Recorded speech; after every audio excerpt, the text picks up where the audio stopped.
ભાવનગરમાં દબાણ હટાવાયું બોર તળાવમાં મેગા ડિમોલિશન।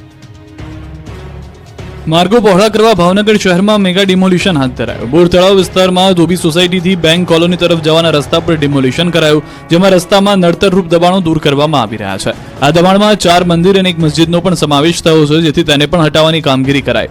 અગાઉ આ રોડ પરના ડિમોલિશનને લઈ હાઈકોર્ટમાં પિટિશન ફાઇલ કરાઈ હતી, પરંતુ લાંબા સમય બાદ તેનો ચુકાદો મહાનગરપાલિકાની તરફેણમાં આવતા મેગા ડિમોલિશન શરૂ કરાયું। પીઆઈ, પીએસઆઈ, મહિલા પોલીસ કર્મચારીઓ અને ફાયર વિભાગની ટીમ મળીને 70 થી વધુ સુરક્ષા જવાનો સાથે દબાણ દૂર કરવાની કાર્યવાહી કરાઈ।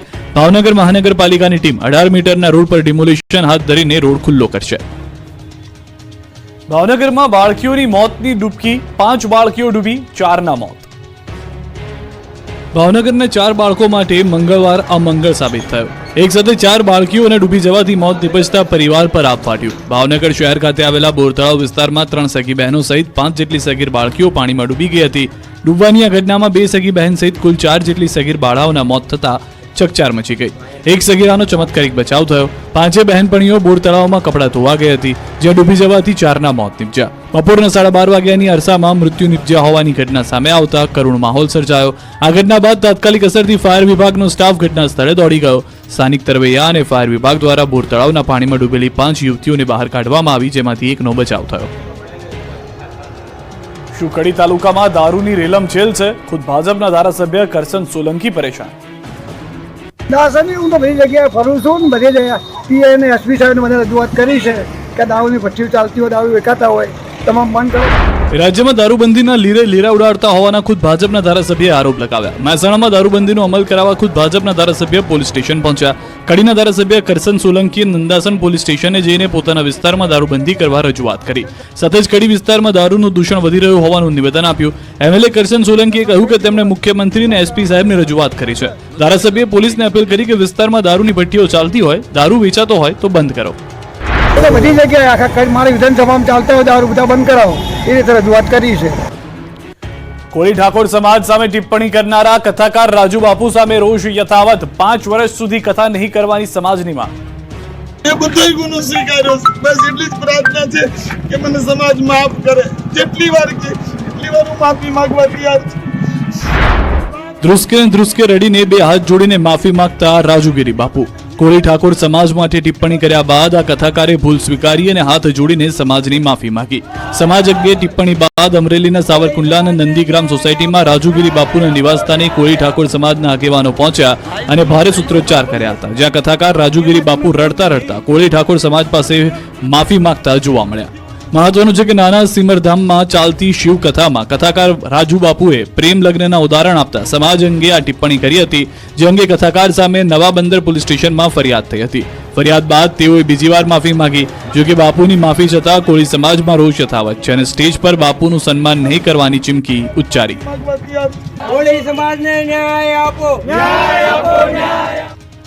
છોટાઉદેપુરના દડી ગામમાં હુમલાખોર રીંછનો આતંક, બાળકી સહિત 3 લોકો પર હુમલો કર્યો। છોટાઉદેપુર તાલુકાના દડી ગામમાં એક બાળકી સહિત 3 લોકો ઉપર રીંછે હુમલો કરતા ભયનો માહોલ સર્જાયો। વહેલી સવારે સિંધી વીણવા ગયેલ 9 વર્ષીય બાળકી કમરના ભાગે રીંછે બચકા ભરતા ગામમાં અફરાતફરી મચી ગઈ। ત્યારબાદ ઘર આંગણે દાંતણ કરી રહેલા એક વ્યક્તિ પર રીંછે હુમલો કર્યો। જોકે હુમલા કર્યા બાદ રીંછ કૂવામાં ખાબક્યું। રીંછ કૂવામાં પડ્યું હોવાની લોકોને વન વિભાગને જાણ કરી, જેથી વન વિભાગની ટીમ ઘટના સ્થળે દોડી આવી અને રીંછને કૂવામાંથી રેસ્ક્યુ કરીને બહાર કાઢ્યું। જોકે કૂવામાંથી બહાર આવ્યા બાદ પણ રીંછે વધુ એક વ્યક્તિ પર હુમલો કરી દીધો। 3 ઇજાગ્રસ્તોને છોટાઉદેપુરની જનરલ હોસ્પિટલમાં ખસેડાયા છે। હુમલા બાદ રીંછ નજીકની ઝાડીઓમાં ભરાઈ જતા વન વિભાગે વિસ્તારને કોર્ડન કર્યો હતો। રીંછને પાંજરે પૂરવા વન વિભાગે કવાયત હાથ ધરી હતી। ખેડામાં પકડાયું અનોખું જુગારધામ, ટ્રકમાંથી 42 જુગારીઓ ઝડપાયા। પોલીસથી બચીને જુગાર રમવા માટેના અલગ અલગ કિમિયા તો તમે બહુ જોયા હશે, પરંતુ ખેડામાં એવા શકુનીઓ પકડાયા જે જોઈને પોલીસ પણ ચક્કર ખાઈ ગઈ। પોલીસથી બચીને રહેવા માટે જુગાર રમનારા બુકીઓએ અલગ જ તરકીબ અપનાવી। ઘરે કે હોટલ નહીં, પરંતુ ચાલુ ટ્રકમાં ચાલતું હતું જુગારધામ। ખેડા ક્રાઇમ બ્રાન્ચની ટીમે મહુદાના ફીણાઓ પાસે ચાલુ ટ્રકમાં જુગાર રમતા 42 જુગારીઓને ઝડપી પાડ્યા હતા। દ્રશ્યમાં જોઈ શકાય છે કે એક પછી એક એમ 42 જુગારીઓ ટ્રકમાંથી ઉતરી રહ્યા છે। ટ્રક ધોળકાથી નીકળી ખેડા, મહેમદાબાદ, મહુદા થઈ ગલતેશ્વર તરફ આગળ વધતી હતી, જેમાં ડ્રાઈવર, ક્લીનર સહિત 42 જુગારીઓ ધોળકાના રહેવાસી હોવાનું સામે આવ્યું। સમગ્ર મામલે એલસીબી પોલીસે ગુનો દાખલ કરી વધુ તપાસ હાથ ધરી છે। સ્માર્ટ મીટર સામે વિરોધનો વંટોળ યથાવત છે। સુરેન્દ્રનગરમાં ઢોલ નગારા સાથે વિરોધ કરાયો। વીજ ચોરીને અટકાવવા પીજીવીસીએલ દ્વારા સ્માર્ટ વીજ મીટર નાખવાની કામગીરી યુદ્ધના ધોરણે કરવામાં આવી રહી છે, પરંતુ સુરેન્દ્રનગરમાં લોકોએ સ્માર્ટ વીજ મીટર મુદ્દે હલ્લાબોલ કર્યો.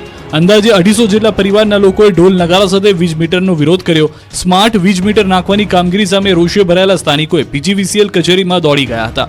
સ્થાનિકોએ ઢોલ વગાડી ઉગ્ર સૂત્રોચ્ચાર સાથે કચેરીમાં હલ્લાબોલ કરી વિરોધ પ્રદર્શન કર્યું. સાથે સાથે અધિકારીને 48 કલાકનું અલ્ટિમેટમ પણ આપવામાં આવ્યું. શહેરમાં લગાવેલા તમામ વીજ મીટરો હટાવવામાં નહીં આવે તો આગામી સમયમાં ઉગ્ર આંદોલન કરવાની ચીમકી પણ ઉચ્ચારી છે. ઠેર ઠેર સ્માર્ટ વીજ મીટરનો વિરોધ કરવામાં આવી રહ્યો છે. સ્માર્ટ વીજ મીટર નાખવા મામલે ગ્રાહકો સાથે ઘર્ષણના પણ બનાવો બની રહ્યા છે. જે મકાનોમાં સ્માર્ટ વીજ મીટર નાખવામાં આવ્યા છે તે મીટરમાં રિચાર્જની રકમ આડેધડ કપાતી હોવાની ફરિયાદો ઉઠી છે.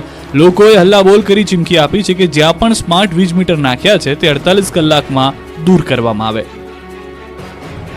રાજ્યમાં આજે પણ હત્યા અને આત્મહત્યાની ઘટનાઓ બની. વડોદરામાં પતિએ પત્નીની હત્યા કરી. શિનોર તાલુકાના દિવેર ગામમાં પતિએ જ પત્નીની હત્યા કરી નાખતા ચકચાર મચી ગઈ. પત્ની ઘરની પાછળ વાડામાં પાણી ભરતી હતી ત્યારે પતિ ઘરમાંથી ધારિયું લઈને આવ્યો અને પત્નીને રહેસી નાખી. પતિએ પત્ની પર ધારિયાના 2 ઘા મારીને મોતને ઘાટ ઉતારી દીધી. હત્યાની આ ઘટના બાદ શિનોર પોલીસે ઘટના સ્થળે પહોંચી આરોપી જસ્મીન પાટણવાડિયાને ઝડપી કાયદેસરની કાર્યવાહી હાથ ધરી છે. આ તરફ સુરતમાં નાના ભાઈએ એસિડ પી લેતા આઘાતમાં મોટા ભાઈએ પણ એસિડ પીવાની ઘટના સામે આવી. બંને ભાઈઓની આત્મહત્યાથી પરિવારમાં ઘેરા પ્રત્યાઘાત છે. પતિ સાથે થયેલા ઝઘડામાં પરિણીતાએ પોલીસને ફોન કરતા પોલીસ આવી હતી. પોલીસ પકડવા આવતા યુવકે એસિડ પીધું હતું. સુરતમાં હત્યા બાદ મૃતકના પરિવારજનોએ ભારે હોબાળો મચાવ્યો. આરોપીઓ વિરુદ્ધ કાર્યવાહીની પરિવારજનોએ ઉગ્ર માંગ કરી. ડિંડોલીમાં પરિવારજનોએ રોડ બ્લોક કરી દેખાવો કર્યા. ભારે હોબાળા બાદ રસ્તો બ્લોક કરતા ટ્રાફિક જામની સ્થિતિ બની હતી. બીજી તરફ ટોળાને વિખેરવા પોલીસે બળપ્રયોગ કરવાની ફરજ પડી. બિયારણને લઈને અમરેલી પંથકના ખેડૂતો મુશ્કેલીમાં. વાવણી પહેલા બિયારણ પહોંચાડવા ખેડૂતોની માંગ. ઉનાળો અંત તરફ છે અને ચોમાસું બેસવાના ગણતરીના દિવસો બાકી છે. તેવામાં ગત વર્ષની જેમ આ વર્ષે અરવલ્લી જિલ્લામાં સબસિડીયુક્ત બિયારણ સમયસર ન મળતા ખેડૂતો મોંઘા ભાવે બિયારણ ખરીદવા મજબૂર બન્યા છે. ખેડૂતોનું કહેવું છે કે સરકાર દ્વારા અલગ અલગ યોજનાઓ બહાર પાડવામાં આવે છે, પણ તેનો લાભ સમયસર ખેડૂતોને ન મળતા તેઓને નુકસાની ભોગવવી પડે છે. તેથી સરકારની તમામ યોજનાઓ ખેડૂતો સુધી સમયસર પહોંચે તેવી માંગ ખેડૂતો કરી રહ્યા છે. ત્યારે આ સમગ્ર મામલે જિલ્લા ખેતીવાડી વિભાગે કામગીરી ચાલુ જ રાખી છે અને તમામ ખેડૂતો સુધી તાત્કાલિક સબસિડીવાળું બિયારણ પહોંચાડવામાં આવશે તેમ કહીને લૂલો બચાવ કરતા નજરે પડ્યા. મહત્વનું છે કે ખેતીવાડી વિભાગ દ્વારા ખેડૂતોને દર વર્ષે મગફળી, દિવેલા, મગ, અડદ, સોયાબીન જેવા બિયારણો સબસિડી દરે આપવામાં આવે છે. ચાલુ સાલે ખેડૂતોએ ચોમાસુ વાવણી માટે ખેતરો ખેડ કરી તૈયાર કરવાની શરૂઆત કરી છે અને ખેતીવાડી વિભાગ દ્વારા અપાતા બિયારણની કાગડોળે રાહ જોઈ રહ્યા છે, પરંતુ હજુ સુધી બિયારણ મળવાના કોઈ ઠેકાણા નથી. તેવા સંજોગોમાં ખેડૂતો ખેતીવાડી વિભાગ દ્વારા સત્વરે બિયારણ ફાળવણી ચાલુ કરાય તેવી માંગ કરી છે. જૂનાગઢમાં પક્ષીઓ માટે અનોખી પહેલ. ગરમીનો ભોગ બનેલા પક્ષીઓ માટે આઈસીયુ જેવું સેન્ટર ઊભું કર્યું. આકાશમાંથી અગનગોળા વરસી રહ્યા છે. રાજ્યના મોટાભાગના વિસ્તારોમાં ગરમીનો પારો હાઈ છે. ભીષણ ગરમીથી માનવ જીવન આકુળ વ્યાકુળ છે, ત્યારે મૂંગા પશુઓના પણ હાલ બેહાલ છે. કાળઝાળ ગરમી પડતા અબોલ પશુઓ ભોગ બન્યાનું સામે આવ્યું છે. જો કે જૂનાગઢમાં એક એનજીઓએ પક્ષીઓને ગરમીથી બચાવવાનું અભિયાન છેડ્યું. અંગ દઝાડથી ગરમીમાં ભોગ બનેલા કેટલાક પક્ષીઓની સારવાર કરવામાં આવી. એક સંસ્થાએ 200 જેટલા પક્ષીઓને સારવાર આપી છે. જૂનાગઢના એક કોમ્પ્લેક્સમાં પક્ષીઓ માટે આઈસીયુ જેવું સેન્ટર ઊભું કરવામાં આવ્યું અને ત્યાં ફુવારા ગોઠવી પક્ષીઓને ઠંડક પણ આપવામાં આવી રહી છે. ગરમીનો ભોગ બનેલા પક્ષીઓને અહીં લાવવામાં આવે છે. તેઓને ઓઆરએસ અને બીજા વિટામિન